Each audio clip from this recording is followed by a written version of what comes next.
La yarkubu fikum wala zimmah illan wala zimmah, tidak memperhatikan padamu kekeluargaan maupun janji.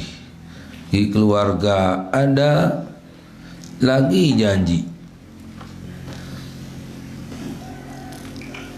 Yurdunakum bi afwahihim, mereka senang dengan mulutnya saja. Wa ta'ba qulubuhum, sedangkan hatinya tidak mau menurut. Wa aksaruhum fasiqun, sebagian mereka adalah fasik dengan mengingkari janji. Dia berjanji, dia dia bermubayah atau dia buat perjanjian untuk tidak saling memerangi, tidak saling ganggu. Dia senang, ternyata senang di mulutnya saja, di belakangnya dia melanggar janji. Karena Rasulullah SAW di Madinah itu banyak orang Yahudi, banyak juga orang Nasrani. Karena dia menginginkan bahwa dari mereka itu Nabi yang akhir zaman. Karena ada di dalam kitab-kitab mereka bahwa Nabi akhir zaman itu akan berada lahirnya di Mekah dan akan tinggalnya di Madinah. Dia buru-buru mencari tempat di Madinah supaya nanti jangan-jangan dia terpilih, keturunannya dia terpilih Bani Israel itu untuk menjadi Nabi akhir zaman. Malahan dia berjanji dulu nenek-nenek moyangnya untuk beriman dengan Nabi akhir zaman itu dan akan membantunya. Tapi ternyata tidak dari mereka. Akhirnya dia berbelok. Itu dia tidak mau. Dikiranya dari Bani Israel, ternyata dari golongan Arab.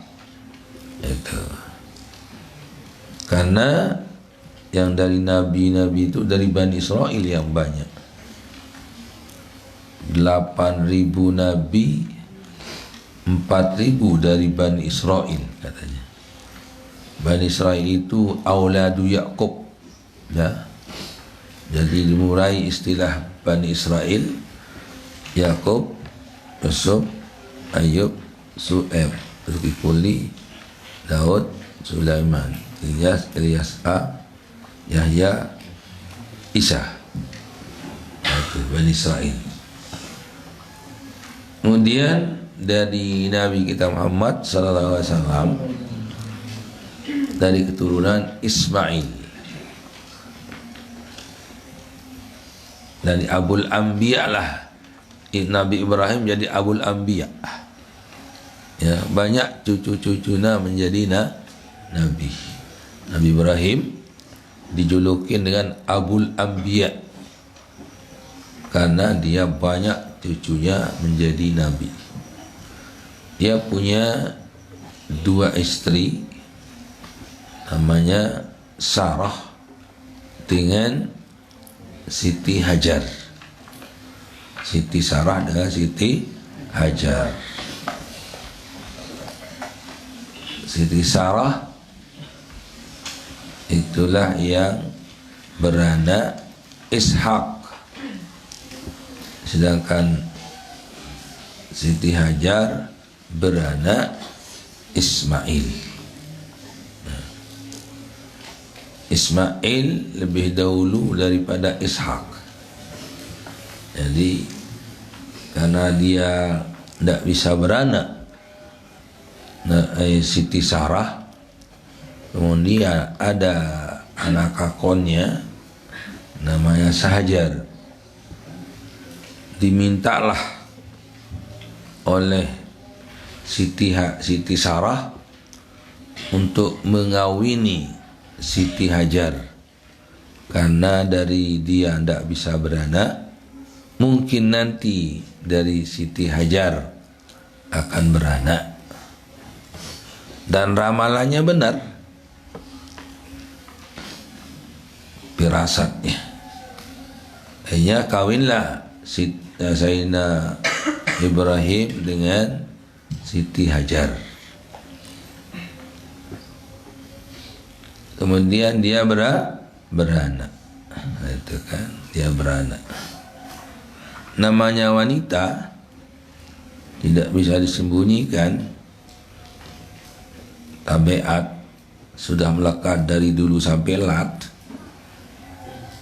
Kalau ada yang piwal itu istimewa, cemburu, ya, cemburu itu asli, ya. Kalau ada yang luar atau ada yang tidak begitu, ya ada luar biasa, istimewaan. Tak tahan melihat Siti Sarah Hajar, disuruhlah untuk lebih amannya perasaan, akhirnya dipindahkanlah Siti Hajar ke Arab, itu ke Mekah, diantar dia sampai di sana, ditinggalkan oleh Sayyidina Ibrahim beberapa bekal air dengan kurma. Yang lain tidak ada. Di sana tanah tandus, biwadin gairi zizar'in inda baitikal muharram, pada bumi yang tandus, tidak ada air, tidak ada tanaman, tidak bisa ditanam apa saja, itu di tanah. Ila man tatrukuna ya Ibrahim, qala atrukuka ilallah, izan Allahu la yudayyi'una. Itu. Kepada siapakah yang kau serahkan saya, hai Ibrahim? Sendiri sama anak saya di sini, tidak ada apa-apa yang kita akan bisa. Ilallah, saya serahkan kamu kepada Allah. Izan la yudayyi'una. Kalau begitu, kalau kamu serahkan pada Allah, insyaallah Allah tidak akan menyia-nyiakan kami. Relalah dia hidup bersama anaknya. Lama habislah bekal. Air tidak ada, bekal pun sudah tidak ada. Kemudian nangis. Kemudian dia tinggalkan anaknya di sebuah tempat, kemudian mencari air, tapi tidak berani jauh-jauh, ya, kan tidak tahu nanti apa yang terjadi pada anaknya. Akhirnya dia lari ke Sopa, mungkin di sana ada air. Tidak ada jumpainya, lari ke Marwah. Dilihatnya ada burung lagi di Sopa, mungkin dia sana ada. Larilah dia ke Sopa lagi. Berputarlah Siti Hajar antara Sofa dan Marwah sampai 7 kali, sehingga dikatakan sa'i. Waktu haji namanya sa'i. Begitu sampai di Sofa, Marwah ke-7 kali, didengar anaknya menangis. Khawatirlah dia jangan sampai ada bahaya yang larilah dia kembali ke anaknya, belum dapat air. Tiba-tiba di tempat bawah kaki tempatnya dibentak-bentakkan waktu dia meletik-letik itu, waktu masih kecil. Di sana keluar air di bawah tumitnya Nabi Ismail. Hanya dia katakan zam, zam, zam, kumpul, kumpul, kumpul. Terus ditampang. Akhirnya ditampanglah air itu menjadi mata air. Nah, katakan sampai sekarang namanya zam-zam. Begitu dia, karena keyakinannya tadi kan yaitu izan la yudayyuna. Kalau diserahkan kepada Allah, ya tentu Allah tidak menyia-nyiakan kami. Sanalah air. Orang yang berjalan musafir dari Yaman menuju Syam, berusaha orang pengusaha orang Yaman dengan yang pergi ke Syam, dia liwat dengan dekat itu, akhirnya ada seperti burung-burung di sana rupanya minum. Ini ada apa di sana dekat ini? Itu apa-apa? Akhirnya dia cari tempat itu, oleh ini kafilah iring-iringan onta yang berdagang berniaga ke sana. Akhirnya dia singgahlah di tempat itu.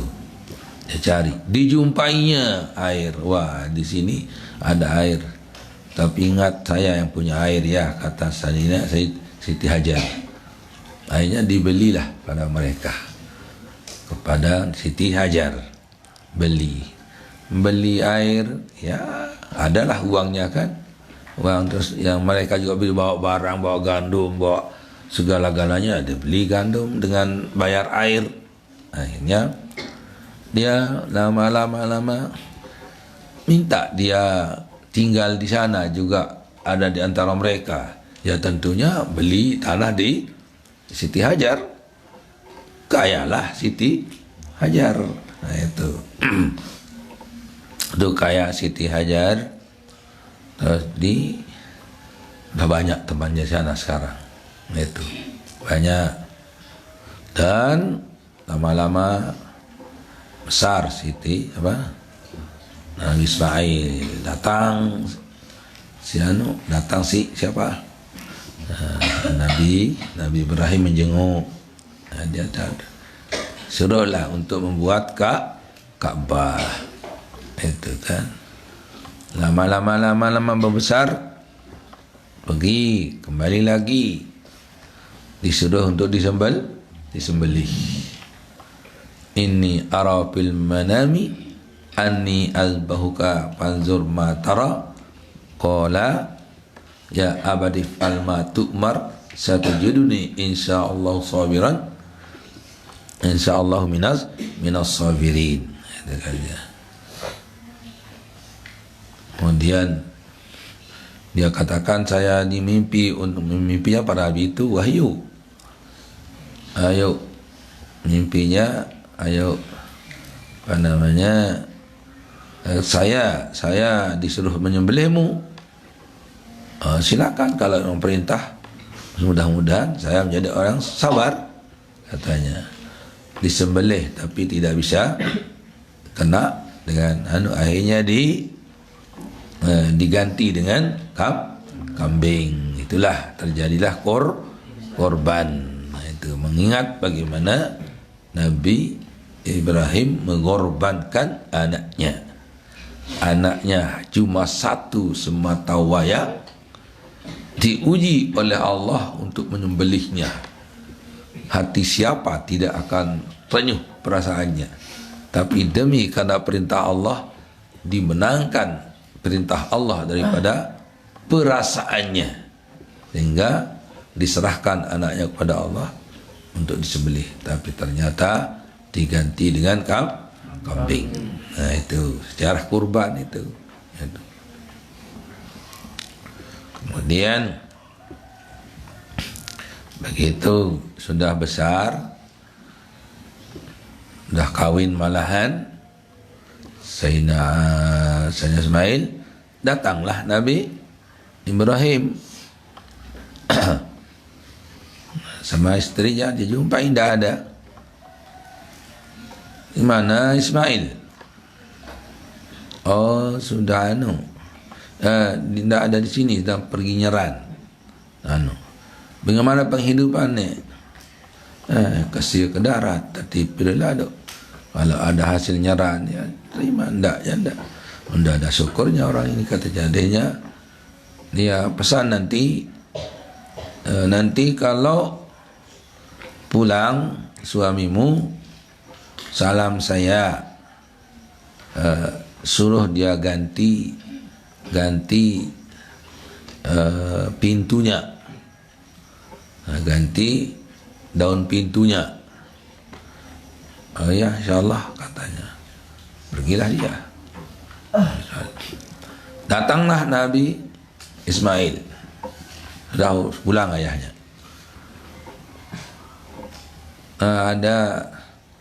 Ada orang tamu kemarin datang sini. Terus gimana bentuknya? Ini gini. Oh, kalau gitu bapak saya. Terus apa pesan-pesannya? Ada titip salam. Kalau datang suamimu, titip salam. Apa katanya? Disuruh mengganti daun pintu, katanya. Oh, daun pintu itu adalah kamu. Jadi disuruh saya menceraikan kamu. Kaget dia itu. Ya. Kenapa ini wanita tidak ada syukurnya hidupnya ini? Mensyukuri nikmat Allah kok dia ceritakan macam-macam. Udah ganti. Kalau mengatakan ceraikan istrimu kan tahu diberitahu. Hanya disindir saja mengatakan ganti daun pintu. Tidak ngerti istrinya. Kalau dia ngerti tidak akan beritahu. Diganti, akhirnya diceraikan. Balik. Telah kembali lagi bertahun-tahun ini. Datang lagi Nabi Ibrahim hari jumpa, memang istri sudah ganti. Tepat-tepatan saja, sedang tidak ada di sana. Assalamualaikum. Yang penting kan tidak mesti harus bertemu. Yang penting sudah dicari, sudah lihat keadaannya. Itu sudah syukurlah kan. Artinya harus jumpa. Gimana penghidupan di sini? Oh, alhamdulillah. Di sini kami ada saja. Untung ada air. Inilah nikmat Allah. Banyak barakah. Ya, kita kalau ada makan ya cukup dengan air ini. Tidak ada yang kita dapat. Cukup dengan makan air. Kemudian ayo nginap saja sini ya nanti saja kita lihat. Kalau memang suamimu lama ya kau pulang aja, salam saja ya, supaya ditetapkan daun pintunya katanya. Pergi dia, datanglah Nabi Ismail. Di mana? Oh, ada orang datang, mana gini. Oh, itu ayah saya kalau gitu, ayah saya. Terus apa pesan-pesannya ada? Oh, salamnya katanya bahwa dia disuruh menetapkan daun pintunya katanya. Oh, kalau itu itulah kamu yang dimaksud. Jadi kamu disuruh jangan saya carikan kamu. Jadi tetapkanlah itu menjadi istrinya. Terus keturunan sampai beberapa tahun belakang lahirlah Nabi kita Nabi Muhammad sallallahu alaihi wasallam. Jadi jarak antara Ismail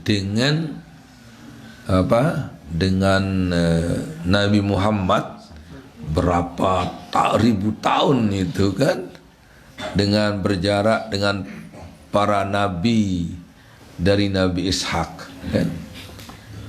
Nah, itu. Terus itu Sarah setelah dia beranak Siti Hajar, kok dia juga beranak dia. Waktu buka lawang isi isi Hajar, dia buka lawang jarinya. Begitu beranak juga Siti Sarah. Beranaklah Ishak, Yakub, terus ini keturunan terus ini ke bawah ya. Terus ya. Jadi Ishak, Yakub, Yusuf, Ayub, Suhaib, Zulkifli, Daud, Sulaiman, Ilyas, Yas'ad, sampailah kepada Nabi Isa. Berapa nabi dan rasul yang mengantarainya. Dari jarak Nabi Ibrahim, Ismail, barulah lahir di Arab itu seorang nabi dengan Nabi Muhammad sallallahu alaihi wasallam, dan nabi terakhir. Itu juga Siti yang Siti Sarah kan suaminya juga Nabi Ibrahim, beranaklah Ishak. Terus keturunan terus ke bawah nabi-nabi terus. Itu dari Ishak. Sedangkan dari Ismail tidak ada kecuali Nabi Muhammad sallallahu alaihi wasallam. Jadi zaman patrahnya di Mekah itu lama sekali tidak punya nabi di sana. Setelah meninggal Nabi Ismail, tidak ada nabi setelah itu. Tapi keturunan terus ke bawah. Barulah sampai Abdullah, baru kepada Nabi kita Muhammad sallallahu alaihi wasallam dari keturunan Ismail.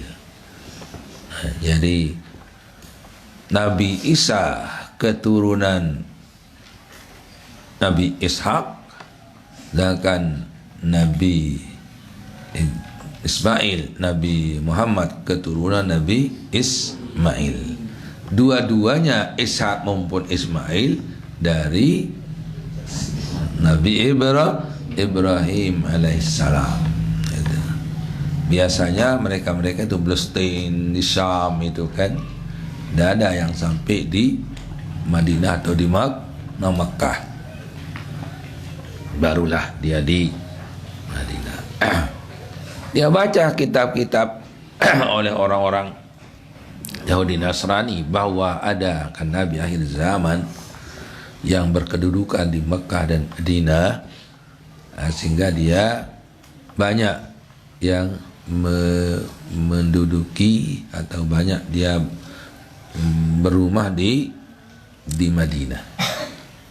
Begitu Nabi kita lahir, tidak diakui karena dia biasanya Nabi dari Bani Israel, tidak dari sana ini kan. Jadi dia padahal dia sudah janji untuk akan beriman, la tu'minun nabihi wa la tansurullah wa la tansurunnah. Qala aqrartum akhadtum zalika isri qalu aqrarna. Qala fashhadu bi anna muslimun, dan seterusnya. Itu Nabi. Jadi begitu datang Nabi kita Muhammad sallallahu alaihi wasallam, tidak diakuinya, sangat tidak jana Bani Israel. Nah, jadi Nabi berada di Madinah, ada di sana Yahudi dan Nasrani. Untuk lebih aman, untuk mengembangkan sayapnya, oleh Nabi kita Muhammad sallallahu alaihi wasallam menyiarkan Islam keluar. Sedangkan dia ada Bani Israel ini, ada yang mau masuk Islam, ada yang tidak. Akhirnya dia mengadakan perjanjian untuk tidak saling mengganggu, tidak saling serang menyerang. Itu. Sehingga Rasulullah enak saja, aman untuk mengembangkan mengembangkan. Pernah terjadi pelanggaran. Kalau tidak salah itu Bani Quraizah yang melanggar perjanjian, mengganggu umat Islam. Di antara caranya mengganggu waktu itu, di pasar kan sama-sama pasarnya. Di hari pasaran pergilah orang belanja ramai di sana, orang satu minggu mungkin sekali seminggu atau sekali bulan mungkin pasarannya, dan tidak tahu sana pokoknya ada pasaran. Di waktu itu sedang aman perjanjian antara Yahudi dan Islam, tidak ada yang saling ganggu. Pada suatu pasaran, tiba-tiba ada seorang wanita sedang duduk belanja dari muslimah, dari orang Islam. Belanja, begitu dia belanja, sedang duduk, ada pemuda Yahudi nakal, usil. Dia waktu duduk itu kan ngeros dia punya rok kan.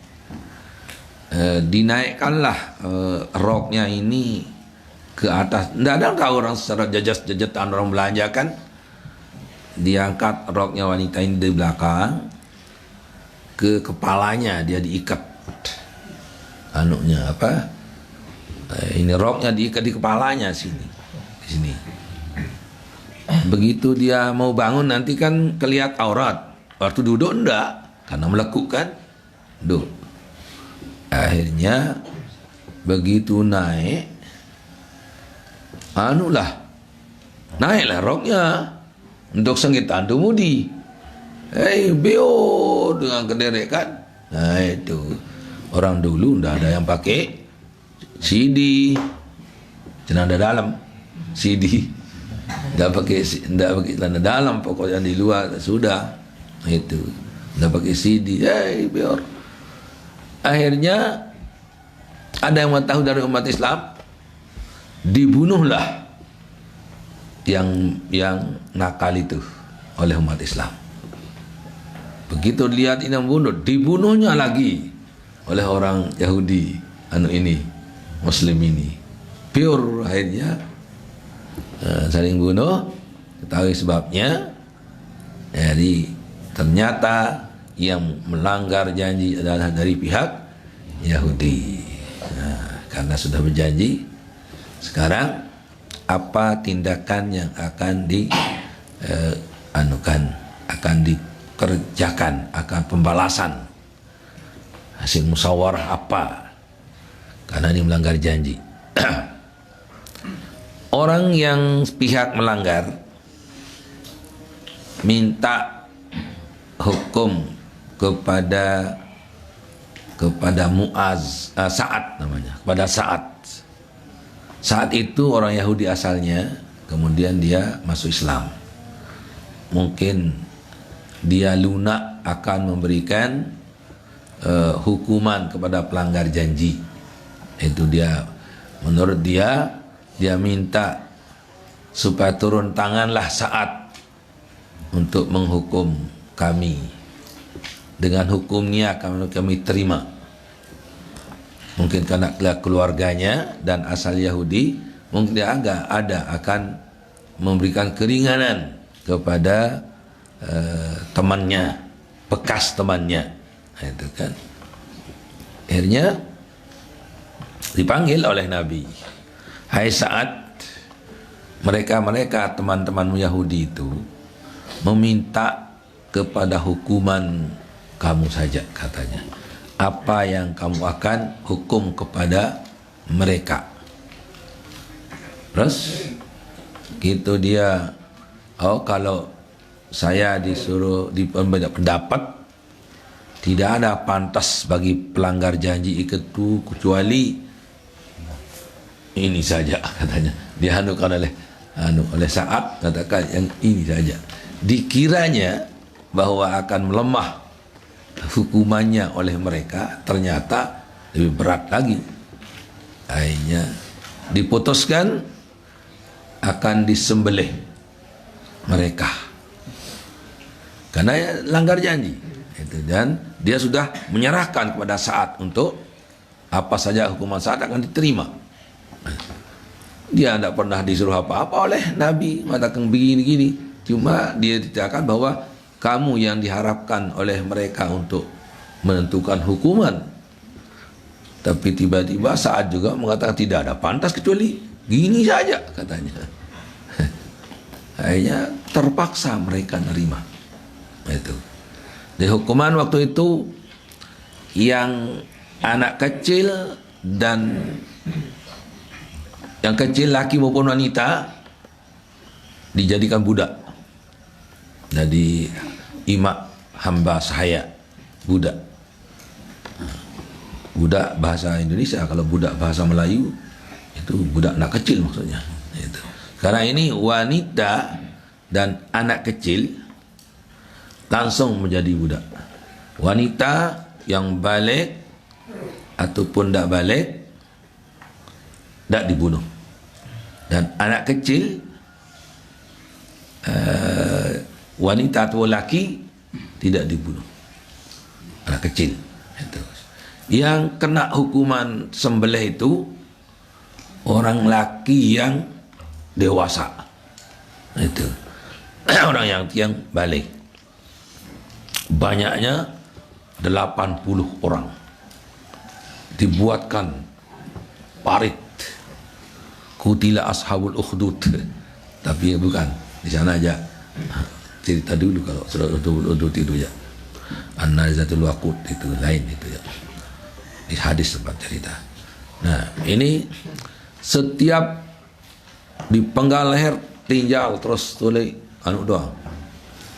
Kepasik waktu longkang 80 pira keluar itu balik luang 80 orang. Itu sampai panggalnya mati dengan pelang belu kepasik merang-merangan dengan pedangnya. Ndek digorok menonton di tadi apa? Kena kong dah. Kena kong. Tak, tak nunduk. Pak tinggal terus. Tak tinggal itu kan. 80 orang. Ada yang diragukan balik atau belumnya. Keketuan masih kodek ni. Sama ni. Itu. Sande aparan lamun kena wah balik ente mati. Mungkin dia man balik dia mati. Kanak kan. Hanya sak kanak dia mati, sak balik mati. Berembin tanah ni din tahu dan derak akte kelahiran. Ketuan kodek kamu. Kodek noh ni kan. Wah, jambung masih pada ni kodek kan. Itu semet wah paling kodek. Ni kodek kesulitan bagi anu. Oh, Sayyidina Umar mengambil ijtihad. Itu. Bagaimana cara sekarang? Kita buka saja kemaluannya. Itu. Sebab dah boleh ingat kemaluan tapi darurat ini. Mereka ketuan dia mana ni? Dia ketuan dia dia mati. Buka kemaluan. Semarang rak pupak aja terantak. Marang rak pupak terbelah pas. Itu. Kan? Ya sintan tu. Mungkin tu harap pupak aja. Tertak doang belum. Itu. Tanda doa balik. Mungkin dia rak pupak aja ulin. Dia tu balik. Anda kena arak dia rak pupak aja uli. Andek noh. Barana? Dek noh tu anu tu majah belik misal bunda rak pupak aja uli kebetulan selamatan. Itu kan. Anda arak pelik misal bunda man tengok pupak datang dia tengok pupak mula kan. Bon dia tak anu kan. Dia tergorok. Nah itu. Jadi pupak jadi anu. Warak tak berketuan. Nina jaga tu mama berketuan. Wallahu a'lam. Ustaz, apa le HP kan? Namun di HP kan dia tahu dia sama lu ketua mana. Nina tu mama apa lagi berketuan ni tahu. Dia sama lu ketua nampu. Dia tergita ya. Bukan HP. Gimana ini Ustaz? Sudah aliyah saya ini. Belum ada rumput-rumputan di lapangan. Ini. Ini sudah aliyah mutamat aliyah Ustazku. Teman-teman ada saja rumputnya katanya. Aku belum ada rumput ini katanya. Gimana ini? Tidak ada efek-efeknya. Tidak ada gitu gini nanti. Saya bilang tidak pernah saya jumpai dalam kitab, tidak ada dalam hadisnya begitu. Cuma yang tadi saja ada dalam hadis yang tadi itu. Kalau punya rumput dibunuh, tanda balik, dia nendak. Tidak ada. Kalau punya rumput begini-begini. Kalau tidak punya rumput begini-begini. Tidak ada di dalam ilmu hikmah maupun ilmu yang sudah saya baca. Tidak ada dalam ilmu hikmah yang kalau begitu begini, tidak ada. Itu tenang-tenang saja, cuek-cuek, santai saja. Yang punya rumput silakan punya, yang tidak punya, tidak usah usahakan. Nah itu, jadi tidak usah. Maka ribut-ribut cari rumput. Itu kan. Tidak usah. Jadi kalau punya rumput ya alhamdulillah. Kalau tidak ya tidak usah dirisaukan. Ya, sebab dia khawatir apa tidak ada efek sampingannya nanti kalau tidak ada punya rumput atau gini-gini katanya. Iya. Saya jawab seperti itu karena tidak ada juga penjelasan baik ilmu hikmah pun ilmu syariah, ilmu segala. Tidak ada saya jumpai mengatakan kalau punya rumput begini, kalau tidak punya rumput begini. Makanya jawab sekaligus ini. Ya, kalau ada di antara yang hadir ini begitu, jangan khawatir. Nah, itu. Jangan khawatir, tenang-tenang saja. Punya rumput, tidak punya rumput, ya, tidak ada masalah. Nah, itu aja. Jangan cari rumput lain, rumput laut terus taruh. Nah, itu, jadi tidak ada masalah. Jadi tidak ada gitu gini. Kan kalau ada yang, tidak ada yang malu, tidak ada yang akan nanya, baik itu secara sendirian maupun apalagi di muka orang. Cuma bisa nanya cara tulisan seperti yang tadi itu. Itu pun tidak mau nanya seperti ini akan ngajukan tulisan kontekan kan. Akhirnya kalau pakai tulisan SMS siapa mau nanya? Itu kan jadi hanya jawab soal jawab saja. Nah, kembali pada sini bahwa di zaman Rasulullah itu di sana ada yang yang sudah dilawan musyawarah atau berjanji oleh Nabi.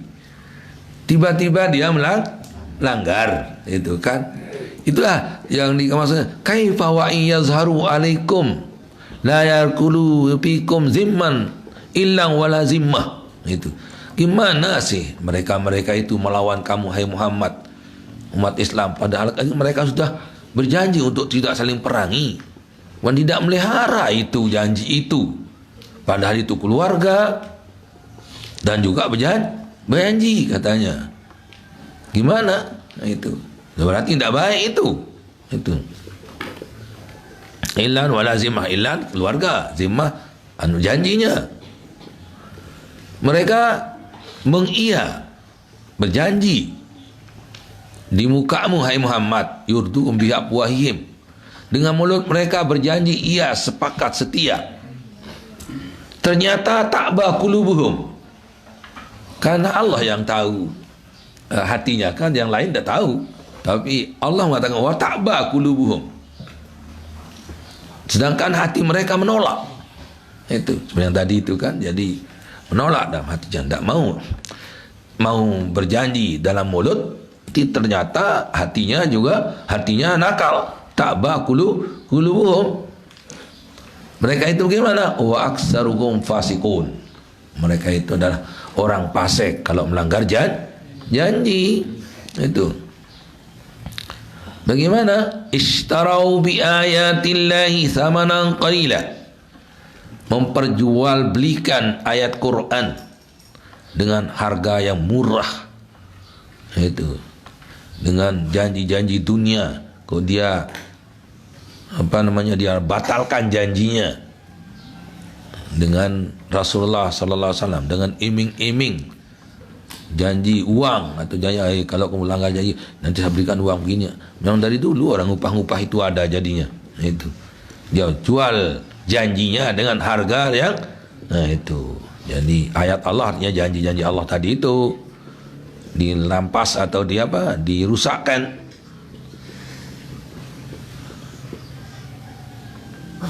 Kemudian qalilan fadallu an sabilihi, maka mereka fasaddu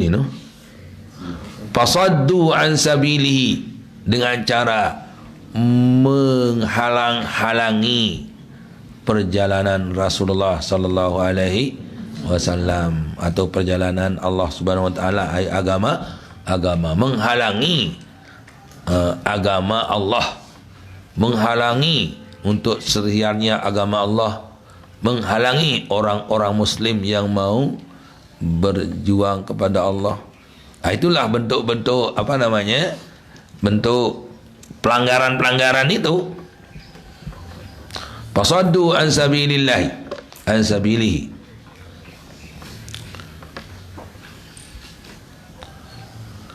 Innahum sa'ama kanu ya'malun.